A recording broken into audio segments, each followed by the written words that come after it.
اعوذ باللہ من الشیطان الرجیم، بسم اللہ الرحمن الرحیم۔ ماہ رحمت، ماہ مغفرت، ماہ بخشش، ماہ الہی کے 13ویں روزے کی دعا اور مختصر وضاحت۔ بسم اللہ الرحمن الرحیم۔ اللہم طہرنی فیہ من الدنس والاقذار وصبرنی فیہ علی کائنات الاقدار ووفقنی فیہ للتقى وصحبت الابرار بعونک یا قرۃ عین المساکین۔ اے اللہ، اس دن مجھے گندگی اور ناپاکیوں سے پاک کر دے اور مجھے تقدیر کے حوادث پر صبر عطا فرما، اور مجھے تقوی اور نیک لوگوں کی صحبت کی توفیق دے۔ تیری مدد سے اے مسکینوں کی آنکھوں کی ٹھنڈک۔ اس دعا میں ہم 3 چیزیں مانگتے ہیں۔ پہلی چیز یہ ہے کہ ہمیں گندگیوں، برائیوں اور ناپاکیوں سے پاک کر دے۔ ہمارے نفس کی پاکیزگی اور تزکیہ کر، یعنی ہمارے نفس اور روح کو گندگیوں، تاریکیوں اور ناپاکیوں سے پاک کر دے جو اسے گھیرے ہوئے ہیں۔ البتہ جب ہم دعا کرتے ہیں کہ اے اللہ ہمیں گندگیوں اور ناپاکیوں سے پاک کر، تو ہمیں خود بھی گناہوں اور آلودگیوں سے پاک ہونے کا شوق اور جذبہ رکھنا چاہیے، نہ یہ کہ سب کچھ اللہ کے حوالے کر دیا جائے، بس خدایا میں تو کرتا رہوں گا لیکن تو مجھے پاک کر دے، ہم گناہ کرتے رہیں گے تم ہمیں پاک کر دے۔ نہیں، گناہ چھوڑنے کا شوق بھی ہو، ان آلودگیوں سے جدائی کا شوق بھی ہو، اور پھر خدا کی بارگاہ میں التجا کی جائے۔ انسان کے نفس کی پاکیزگی، ماہ رمضان المبارک کے ناموں میں سے ایک شہر التمحیص ہے، اس کا نام یعنی پاکیزگی کا مہینہ۔ رمضان المبارک وہ مہینہ ہے جس میں انسان اپنے آپ کو پاک کرتا ہے، پاکیزگی کے وسائل اپنے لیے فراہم کرتا ہے تاکہ اللہ اس کی پاکیزگی کا حکم صادر کر دے۔ دنس کا معنی گندگی اور میل ہے، اور اقذار جمع ہے قذر کی، جس کا معنی گندگیاں، بری چیزیں اور ناپاکیاں ہیں۔ ہر گندی اور دل کو خراب کرنے والی چیز کو قذر کہتے ہیں۔ اقذار، قذر۔ البتہ یہ گندگیاں اور ناپاکیاں جو ہم کہتے ہیں وہ ہمارے نفس میں موجود ہیں، ورنہ مقصود یہ نہیں کہ میرے کمرے یا کپڑے کو پاک کر دے، بلکہ میری روح کو پاک کر دے۔ وہ اقذار اور گندگی اور آلودگی جو گناہوں کی وجہ سے اور معصیت کی وجہ سے میرے روح کے اوپر ہے، ان کو ختم کر دے۔ جیسا کہ ہم کہتے ہیں قہرنی، مقصود انسان کی روح اور جان ہے، ورنہ یہ مقصود نہیں یہ جسم جب روح اس سے نکل جائے تو پھر میں نہیں رہتا۔ بہرحال یعنی اس کا مطلب یہ نہیں کہ انسان جو ہے وہ یہ کہے کہ میرے جسم کو پاک کر دے یا میرے کپڑے کو پاک کر دے، میرے بدن کو پاک کر دے، ایسا نہیں، بلکہ میری روح کو پاک کر دے۔ طہرنی، انسان کا نفس، انسان کی روح، انسان کی جان۔ بہرحال پاکیزگی اور طہارت جو ہم اللہ سے مانگتے ہیں وہ ہمارے نفس اور جان کی پاکیزگی ہے۔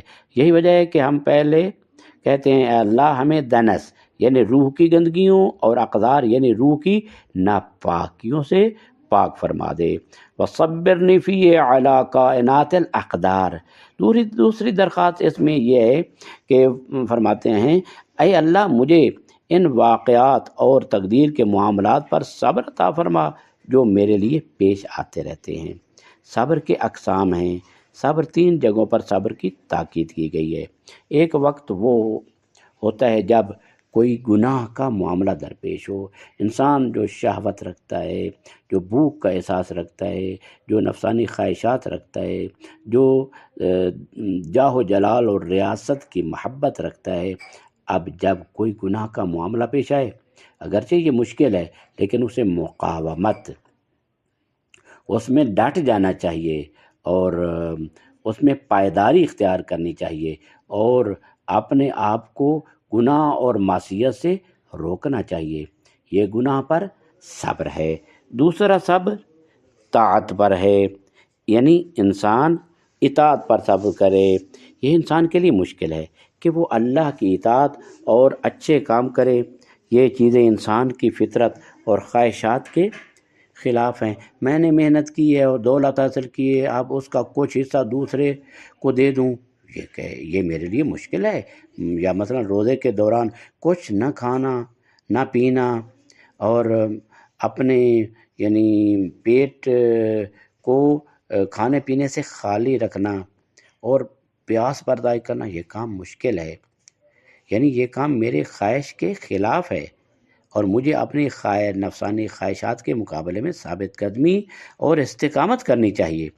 یہ استقامت ان خواہشات کے مقابلے میں ہے جو انسان کو اللہ کی اطاعت سے روکتی ہیں۔ یہ صبر کی دوسری قسم ہے۔ کبھی ایسا ہوتا ہے کہ انسان پر کوئی ناگوار واقعہ پیش آ جاتا ہے، اس کا گھر تباہ ہو جاتا ہے، دشمن اسے تکلیف دیتا ہے، وہ غریب اور بھوکا ہے۔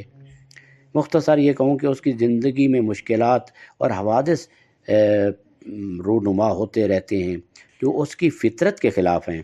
اولاد کا فوت ہو جانا، دیوالیہ ہونا، گھر تباہ ہو جانا، تکلیف پہنچنا، یہ سب مصیبتیں اور امتحانات ہیں جنہیں برداشت کرنا انسان کے لیے مشکل ہے۔ یعنی جب یہ مصیبتیں پیش آتی ہیں تو عام طور پر انسان گھبرا جاتا ہے، ہاتھ پاؤں پھول جاتے ہیں، بے تاب ہو جاتا ہے، فریاد کرتا ہے، اور فریاد اور بے تابی اسے گمراہی کی طرف لے جاتی ہے۔ اس کے کام درست نہیں ہوتے۔ یہاں کہتے ہیں مصیبت پر صبر کرو، مثلاً یعنی مصیبتوں کے مقابلے میں مضبوطی سے کھڑے ہو جاؤ اور پائیداری اختیار کرو اور راستے سے نہ ہٹو، اور یعنی ضبط نفس کے ساتھ مصیبت کو برداشت کرو، بے تاب اور بے طاقت نہ ہو جاؤ، بلکہ اپنی طاقت اور قوت کو ذخیرہ کرو اور ان مصیبتوں کا مقابلہ کرو، مصیبتوں کو مردانگی کے ساتھ برداشت کرو۔ جیسا کہ وہاں مشکل کو برداشت کرنا تھا اور گناہ نہ کرنا تھا، یا کوئی واقعہ پیش آیا جس میں اطاعت اور واجب کام کرنا تھا، یہاں بھی اپنے آپ کو صبر پر مجبور کرو اور اللہ کی اطاعت اور عبادت کو پورا کرو۔ مصیبت پر صبر یہ ہے کہ اگر کوئی ناگوار واقعہ پیش آئے تو بے تاب نہ ہو جاؤ، بلکہ اس کے مقابلے میں کھڑے ہو جاؤ۔ یہی وجہ ہے کہ فرماتے ہیں وَصَبِّرْنِی فِیہ، یعنی صبر کی حالت اور صبر کی قوت مجھے عطا فرما ان واقعات پر جو تیری تقدیر سے میرے لیے پیش آتے ہیں۔ نیک لوگوں کی صحبت، دعا کا تیسرا حصہ یہ ہے وَوَفِّقْنِی فِیہ لِلتُّقَىٰ وَصُحْبَةِ الْأَبْرَارِ، اے اللہ ہمیں دو چیزوں کی توفیق عطا فرما۔ اگر اللہ انسان کو یہ دو چیزیں عطا کر دے تو بہت سی چیزیں بلکہ تمام چیزیں عطا کر دی ہیں۔ پہلی یہ کہ اے اللہ مجھے تقوی اور پرہیزگاری کی توفیق عطا فرما۔ وَوَفِّقْنِی فِیہ لِلتُّقَىٰ، توفیق عطا فرما کہ میں تقوی کی صفت اپنا لوں۔ تقوی وہ اندرونی قوت ہے جو انسان کو مجبور کرتی ہے کہ وہ گناہ نہ کرے اور اللہ کی اطاعت کرے۔ دوسری توفیق یہ عطا فرما کہ میں نیک لوگوں کی صحبت اور رفاقت میں اور ان کے ساتھ میں رہوں۔ وصحبت الابرار، یہ بہت اہم نقطہ ہے جو کہا گیا ہے کہ المجالسۃ مؤثرۃ کالطبیعۃ الثالثہ، یہ اس بات کی طرف اشارہ ہے کہ اگر آپ کسی کے ساتھ کم ہی صحیح لیکن معاشرت کرتے ہیں، بیٹھتے ہیں اٹھتے ہیں، تو اس کی صفات آپ میں اس طرح پیدا ہو جاتی ہیں گویا آپ ہمیشہ سے فطری طور پر ان صفات کے مالک تھے، یعنی فطرت ثالثہ، ایک تیسری فطرت اس کے اندر پیدا ہو جاتی ہے۔ اگر آپ کسی جھوٹے کے ساتھ بیٹھیں اور اتفاقاً 10 بار دیکھیں کہ وہ جھوٹ بولتا ہے تو آہستہ آہستہ آپ بھی جھوٹ بولنے لگیں گے۔ اگر وہ غیبت کرتا ہے تو آپ بھی غیبت کرنے والے بن جائیں گے۔ اگر نعوذ باللہ وہ کوئی فسق و فجور کرتا ہے، مثلاً کوئی برائی یا منکر یعنی برا کام کرتا ہے، تو معاشرت کے اثرات سے اور اس کے ساتھ اٹھنے بیٹھنے کی وجہ سے وہ صفات آہستہ آہستہ آپ کے اندر بھی سرایت کر جائے گی۔ اس کے برعکس اگر کوئی نیک آدمی ہو، صالح ہو، اگر آپ کسی کے ساتھ معاشرت کریں جو ظہر کی نفل پڑھتا ہے، مطلب نوافل پڑھتا ہے، تو آپ بھی آہستہ آہستہ نفل پڑھنے والے بن جائیں گے۔ یا کسی کے ساتھ ہوں جو نماز شب پڑھتا ہے، رات کو دیکھے کہ وہ بیدار ہوتا ہے، نماز شب پڑھتا ہے، تو آپ بھی چاہیں گے کہ آہستہ آہستہ نماز شب پڑھنے والے بن جائیں۔ کبھی کبھی آپ کسی کے ساتھ دوست ہوتے ہیں، دیکھتے ہیں کہ وہ ہر روز لوگوں کو کچھ نہ کچھ دیتا ہے، اس کا دل دریا ہے۔ جب آپ دیکھیں گے کہ یہ آدمی مسلسل انفاق کرتا ہے، اللہ کی راہ میں خرچ کرتا ہے، غریبوں پر انفاق کرتا ہے، غریبوں کو عطا کرتا ہے، تو آپ بھی آہستہ آہستہ ایسا بن جائیں گے اور ایسا کام کرنے لگ جائیں گے۔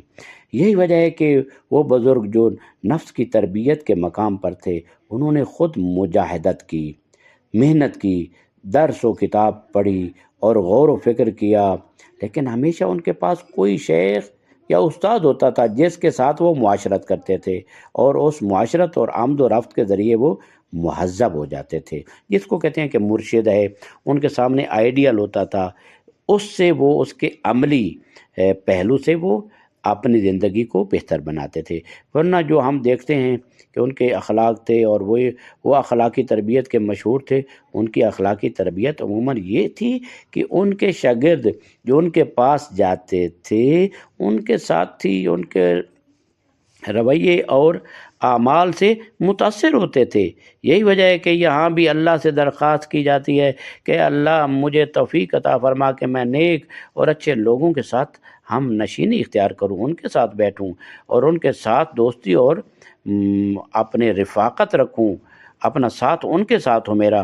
پھر اللہ کی مدد اور نصرت کا سہارا لیتے ہیں اور اللہ کو خطاب کرتے ہیں، یا قرۃ عین المساکین، اے وہ ذات جو مسکینوں کی آنکھوں کی ٹھنڈک ہے۔ یہاں ہم اس دن کی دعا کی طرف مختصر میں اشارہ کرتا جاؤں، اللہم طہرنی فیہ من الدنس والاقذار، یعنی اے اللہ مجھے دنس سے پاک کر، روح پر چڑھی ہوئی گندگیوں سے اور اقذار سے، نجاستوں اور گندگیوں سے جو میری جان کو آلودہ کر چکی ہیں، اور مجھے اس پر قائم رکھ کے میں صبر کروں ان واقعات پر جو تیری تقدیر سے میرے لیے پیش آتے ہیں۔ مجھے توفیق عطا فرما میں تقوی والا بن جاؤں، متقی بن جاؤں، پرہیزگار بن جاؤں، اور یہ بھی توفیق عطا فرما کہ میں نیک اور اچھے اور صالح لوگوں کے ساتھ دوستی اختیار کروں اور ان کی محفلوں کو اختیار کروں اور ان کے ساتھ ہم نشینی کروں تیری مدد سے، اے وہ جو فقیروں اور محروموں کے دلوں کی تسکین ہے، اور تیرے ذریعے ان کے دلوں میں سکون حاصل ہوتا ہے۔ تو دعا ہے پروردگارہ، تو اس دعا میں جو مفاہیم ہیں ان مفاہیم کو ہمارے حق میں قبول و منظور فرما، اور اس روزے کے صدقے میں ہمیں اپنی بخشش اور رحمت نصیب فرما۔ صلی اللہ علی محمد وآلہ الطاہرین۔